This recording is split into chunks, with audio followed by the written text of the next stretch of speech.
The excitement is back. Breeders' Crown.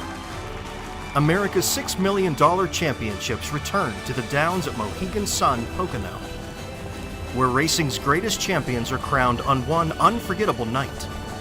And a brand new chapter in racing history is written. Breeders' Crown, Saturday, October 27th. The journey, the pursuit of greatness, all comes down to this.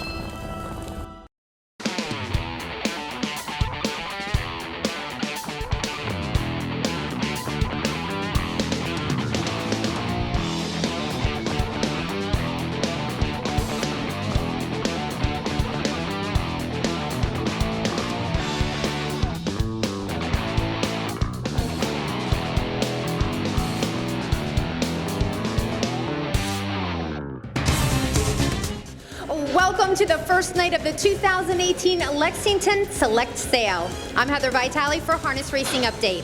This year's cover boy is Courtly Choice. He's the winner of the Little Brown Jug and the Meadowlands Pace. Now, which one of these yearlings tonight is going to be causing the most commotion with the biggest price and the highest hopes? We'll find that out later. First, though, we'll get a little 411 on the bidding process. Rick, what is your bidding technique? Well, it changes from time to time, but if I'm interested really into buying a trotting filly especially, I'll feel it out, I'll let the people bid up onto it, and then as the bidding starts to slow down, then I'll jump in, and that's when the real bidders usually jump in and try and snack the horse. So my spot is usually I'll let them bid up and then I'll jump in. Paul, do you have a strategy when it comes to bidding? I like to lay in the weeds a little bit and just kind of let things kind of play out. There's no sense throwing gas on a fire, so I just kind of like to wait, sit back, and then if there's a horse in the ring that's within my range, then I'm ready to pounce when the time is right. All right. You sound like a leopard there. Well, I've been doing this for a long time, and I've made a lot of bad bids and I've made a lot of good bids. So I just think that,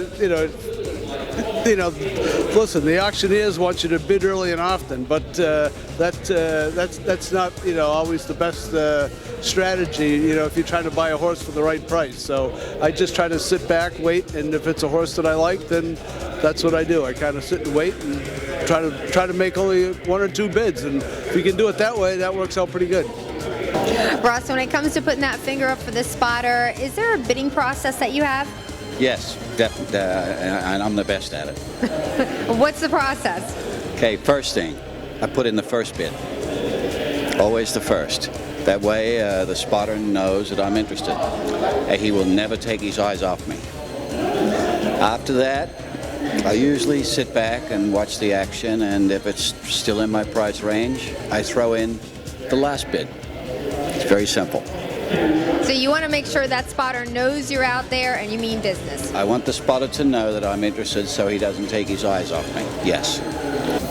Richard, you are dressed for success. It tells me that tonight is a big night. It is a big night. It's opening night here at the sale, and it looks to be a pretty good sale. I mean, everybody's upbeat about it, and we're all happy to be here. And it is a glorious night. The rain kind of went away, so it's kind of a good night. It's going to be a good night all around. As a spotter, what's your job entail? Well, we're here to assist the auctioneer and to relay the bids to the auctioneer, because there's so many people here that the auctioneer can't see everybody. So we are known as bidder assistants. So we're assisting the bidders to relay their bid to the auctioneer. So you're like scanning the audience, and you have to find out who's interested in a horse. Correct. When there's a lot of people, and it gets a little crazy sometimes. So sometimes somebody will raise their hand and they're waving to their friend, and sometimes you had to point to them and say, "That's your bid," and they kind of get, no. But it happens. But usually the people that are interested in the horses, they kind of make eye contact with us, and we kind of know that they're interested in it, and then we go on from there. Yeah, this is a good time to mention that if you see, your friend John or Janie across the way, don't do one of these. No, because what will happen? you will wind up probably trying to bid on the horse. Exactly. Taking a horse home. So you've not just started doing this job yesterday, right? This is a long time thing for you. No, this has been a long time thing for me. I'm an auctioneer, and I started in the auction business when I was 14 years old. So I sold a sheep, or actually a goat, for $14. So been growing up in the business, and I've been here for about 20 some odd years, working the sales and do many of them. I'm also an auctioneer as well as a bid spotter. You have got a lot of work to do tonight. It's an exciting night, so I will let you get to it. I appreciate it. Thank you very much.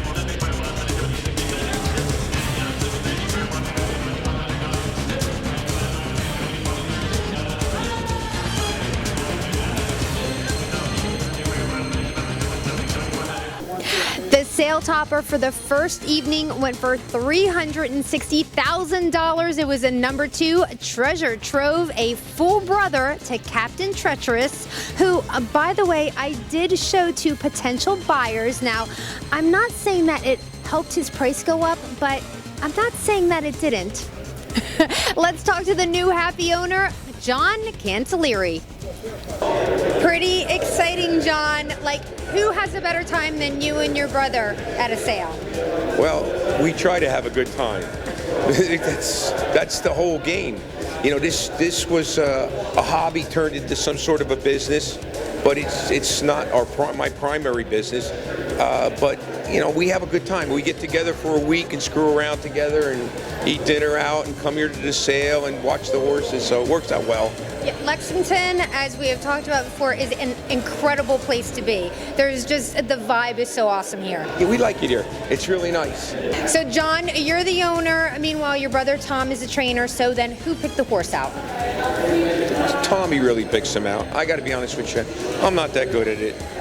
I'm really not good at it at all. Tommy picks them out, and then we have some friends that look at them, and the veterinarians and so on and so forth, but Tommy really picks them out. No, that's great. Thank you for the honesty, right? And then he yells at me because I didn't read the book properly and everything else, but that's... John was telling me before the camera started rolling that he's the brother they keep in the closet and they just bring out for the sales to put his hand up. Is that right? That's right. And then Tommy kept pinching me. Go ahead. And I was like, okay. There was like a lot of fun that you guys were having in there, and a little bit of a bidding war. But how does it feel to come out on top?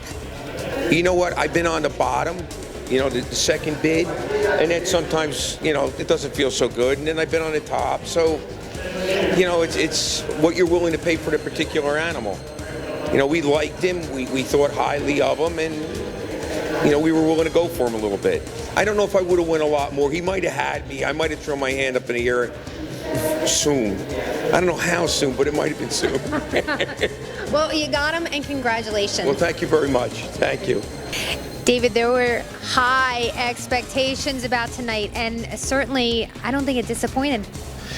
No, it definitely didn't. The sale was very healthy, and you know, kind of what we've been hearing all week with the people walking around the sales grounds, that they were happy with what they saw, and you know, everyone was saying it was a deep book, and you know, we had a good mixture between trotters and pacers and colts and fillies, and we had a great international crowd, and you know, it was. I'm happy for all the breeders and, you know, the consigners to have a good sale. It's, you know, for Randy and myself to see, you know, see the rewards come in for everybody. It was good, and more importantly, you know, it's a sale of champions, and we hope that we sold a lot more tonight, and I really believe we did. I saw 5 horses go through that were $300,000 and over. Now, majority, it was like colt pacers, but the Muscle Hills were on fire tonight too. They were. I haven't seen all the stats, but I do know that this, you know, we sold, I know Hunterton sold the Pace and Colt for $330, I think, or $320, $330, and we sold the Pace and Colt, the full brother to Captain Treacherous, for $360, and another pair for 320 or 300 yet. So to see the pacing colts market be so healthy, I think it's a good sign for the industry. The trotters always seem like they take care of themselves, and Muscle Hill obviously being the king of them all. But I was really happy to see the pacing market end up in it's White Birch Farm. They were the breeder of Captain Treacherous, to sell their full brother to him tonight. 2.5 years after Michael's passing and stuff like that. It's a credit to White Birch Farm, credit to his vision, and it's really a credit to the whole operation. So I was happy to see that, selfishly speaking. But overall, the market was good, and it was really good to see a lot of the buyers here. And like I said, everyone comes to Lexington. It was really, really enjoyable. And it's just night one, and but there's definitely a lot of excitement. And we got the boys came in from Jersey, and they always put on a show, and they they came shopping, and they get what they wanted. So. That's right. Cancellieri Brothers, we saw them earlier in this segment. And congratulations and best of luck with day 2. Yeah, no worries. And listen, I think maybe you showing the horse the other day might have put us over the edge. So credit goes to you as well. So. Thank you. I thought so. Now finally I have an expert confirming what I believed. Thank you, David. You're welcome. Thank you very much. Thank you. Hope you enjoyed our first night together in Kentucky. That's right. I said our first night because we will be back on Wednesday to cover day 2 of the Lexington Select Sale.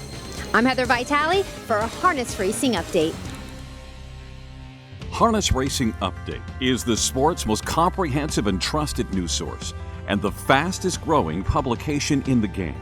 HRU has you covered with award-winning features and commentary from some of the sport's best writers. Stellar photography, race news, results, entries, handicapping, and video replays. The industry's most comprehensive sales results and Harness Racing's best reader feedback section. And it's all delivered free of charge to your email box multiple times each week. See why HRU is the most trusted news source of the sport's most important people from all facets of the industry. Subscribe today for free. To subscribe, just go to harnessracingupdate.com and then click subscribe for free.